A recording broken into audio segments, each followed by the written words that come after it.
1 Chronicles chapter 21. Satan rose up against Israel and incited David to take a census of Israel. So David said to Joab and the commanders of the troops, "Go and count the Israelites from Beersheba to Dan, then report back to me so that I may know how many there are." But Joab replied, "May the Lord multiply his troops 100 times over. My lord the king, are they not all my lord's subjects?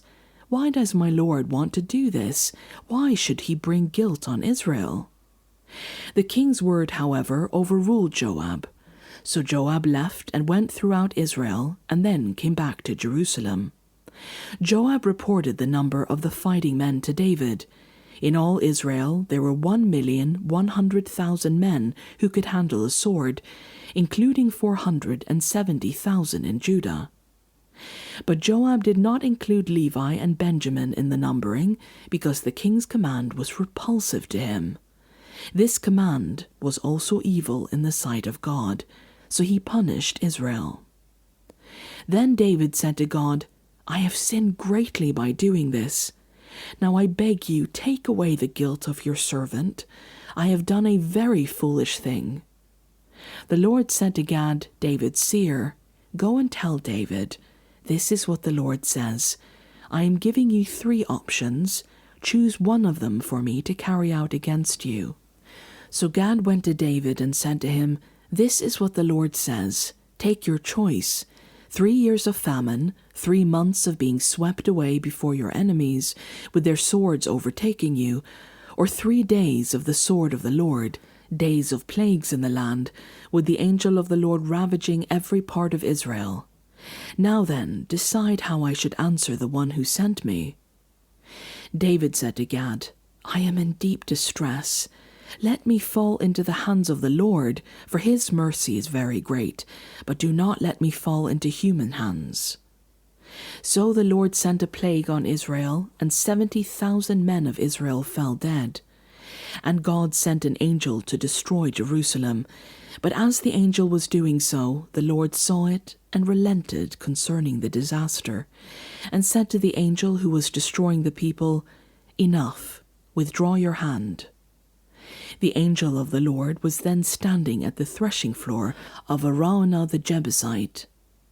David looked up and saw the angel of the Lord standing between heaven and earth, with a drawn sword in his hand extended over Jerusalem. Then David and the elders, clothed in sackcloth, fell face down.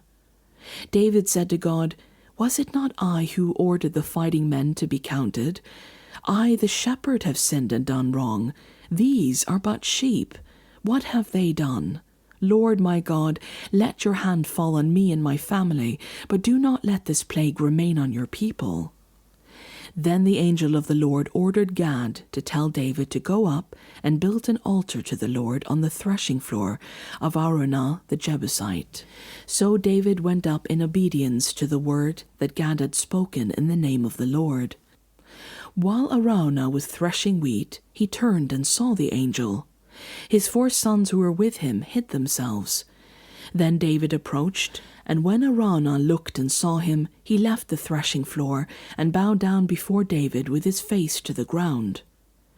David said to him, "Let me have the site of your threshing floor, so I can build an altar to the Lord, that the plague on the people may be stopped. Sell it to me at the full price." Araunah said to David, "Take it. Let my lord the king do whatever pleases him.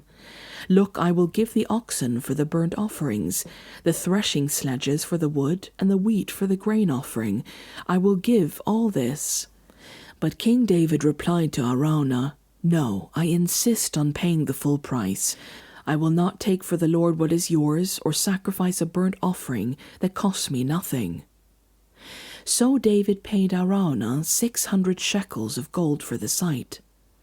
David built an altar to the Lord there, and sacrificed burnt offerings and fellowship offerings.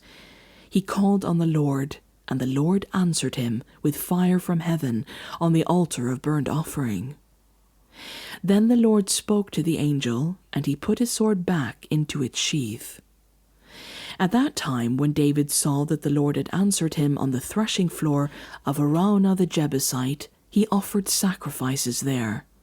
The tabernacle of the Lord, which Moses had made in the wilderness, and the altar of burnt offering were at that time on the high place at Gibeon.